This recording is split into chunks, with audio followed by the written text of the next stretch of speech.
আসসালামু আলাইকুম, কী অবস্থা সবার? আমার নাম ফারজানা ফ্রম মাই পেজ এমনি হুদাই।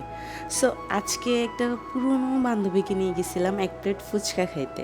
এই যে দেখতেছেন না, আয়নার সামনে বসে দাঁড়িয়ে কত রং ঢং করে এই যে এতগুলা পিকচার ভিডিও মানে কয়েকশো হবে তুলে ফেলছি অলরেডি।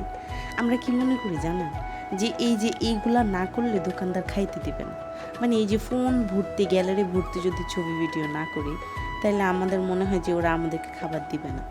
এরকম একটা জিনিস আমাদের মনের ভিতরে থাকে, বুঝতে পারছেন? এই যে দেখছেন না কি করি? যেসব ছেলেরা বলেন না মেয়েরা কিসে আটকায়, এই যে দেখেন, দেখালন ভালো করে, মেয়েরা এটাতে আটকায়।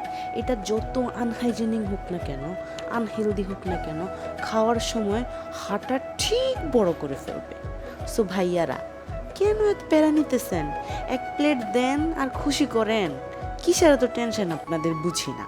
এক প্লেট ফুচকাই তো, মেয়েদেরকে পটাইতে এক প্লেট ফুচকাই যথেষ্ট। এই আইসক্রিমটার নাম হচ্ছে রক অ্যান্ড রোল। দেখতে যতটা সুন্দর না, ভিতরটা ঠিক ততটাই মিষ্টি আর সাইজে ঠিক ততটাই মোটা।